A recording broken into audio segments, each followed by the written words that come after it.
Hammaga salom. Bugungi darsimiz HTML taglar bilan tanishuv hamda ularni qo'llanishi haqida bo'ladi.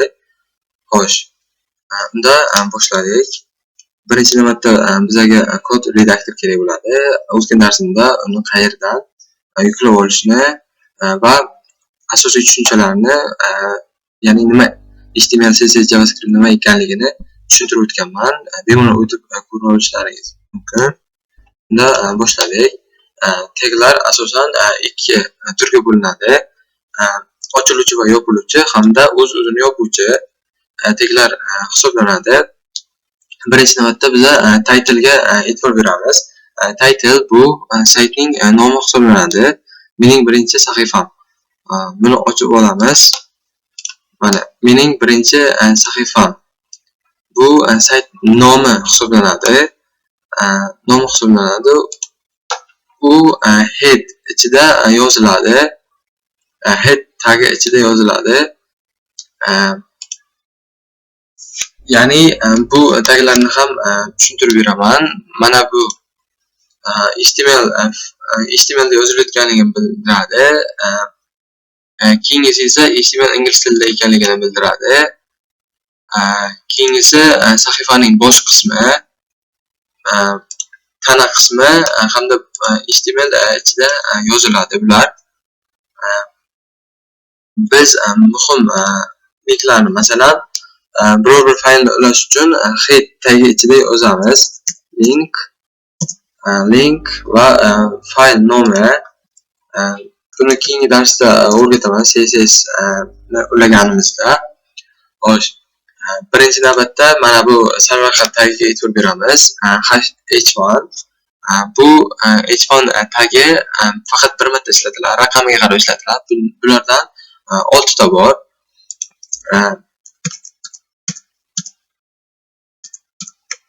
Bulardan 6 ta bor.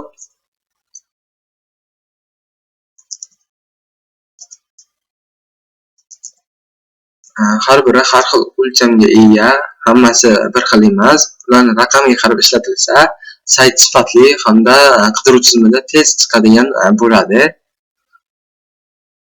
Xo'sh.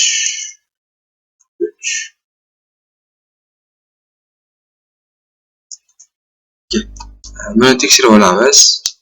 Mana birinchisi juda qalin, keyingisi o'rtacha, mayda va kichkina. Xo'sh. Bular shunday ishlaydi. Har birini raqamiga qarab ishlatilsa, maqsadga muvofiq bo'ladi. Bu nima degani?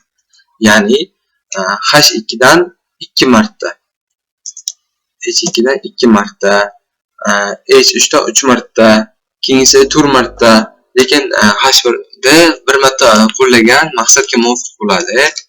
Xo'sh, keyingi tagimiz bu paragraf hisoblanadi. Paragraf asosan tekst yozish uchun ishlatiladi. Paragraf, masalan, tekst topolmasanglar, xo'sh, qiynalib, salom, nimadirlar deb yozish, bu xunuk holat. Albatta, xunuk holat. Buni oldini olish uchun faqat VS Code'da mavjud lorem va so'z sonini yozish kerak. Masalan, 30 ta bo'lsa 30 ta, 50 ta bo'lsa 50 ta. O'zi avtomatik chiqarib beradi. Mana bu asosan tekst yozish uchun qo'llaniladi. Keyingi tagimiz esa link qo'shish uchun ankardangi. Xo'sh. Bu yerda link qo'shiladi. Masalan, youtube.com. Bu yerda https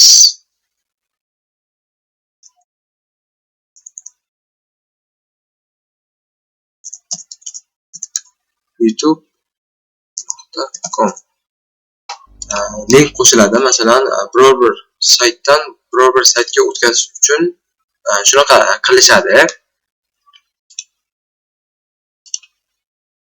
Mana sразу YouTube'ga kirib ketadi. Link odatda shundaqa qo'shiladi. Keyingisi esa komment yozishni o'rganish shart. Chunki har bir bo'limni kommentlar izoh yozib qoldirib ketish keyingi loyihani davom ettirayotgan dasturchi yoki biror bir nosozlik paydo bo'lsa saytda boshqa dasturchi tushunish uchun qoldiriladi. Bu quyidagicha yoziladi. Mana salom dunyo. Bu HTML bu tagni o'qimaydi va brauzerga ham chiqarmaydi.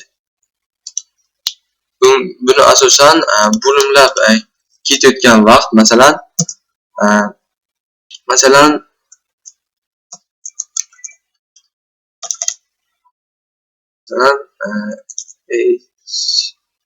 H1'lar qatori kabi tushunarli qilib yozib ketish uchun ishlatiladi asosan. Keyingilari esa list, ya'ni ro'yxat. List kerak bo'ladi. Masalan, bu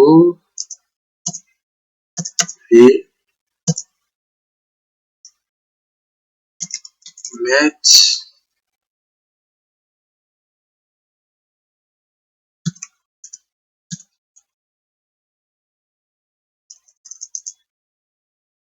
milk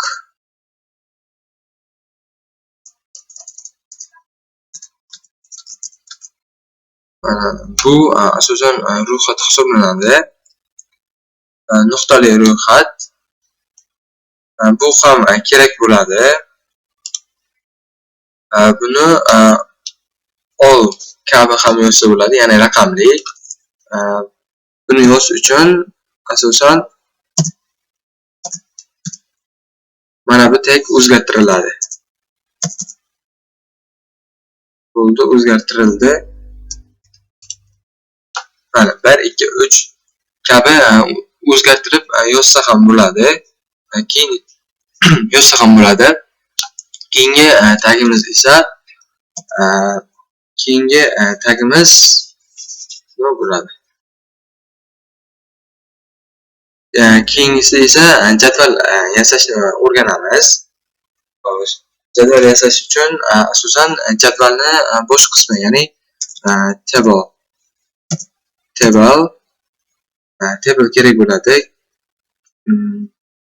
Keyin esa uning bosh qismi head. Uni ichida tr tagi, uni ichida esa ro'yxatni birinchi qismi, ya'ni birinchi bo'limi kerak bo'ladi. Xo'sh.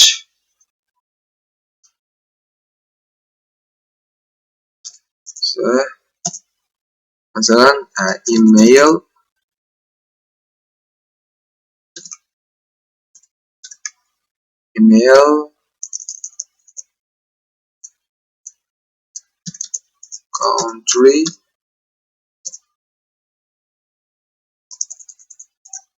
country hamda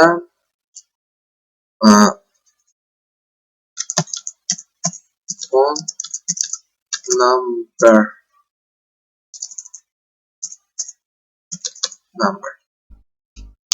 Bu joy taxlab beradi va xo'sh. Jadvalni bosh qismi bo'ldi. Bu chiroyli bo'lishi uchun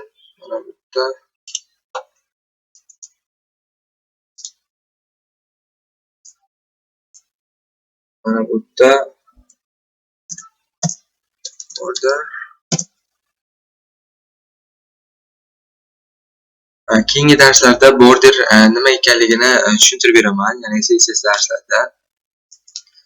Hozircha shu yetadi. Faqat chiroyli tarzda qilib olish uchun yozdim. tushunarli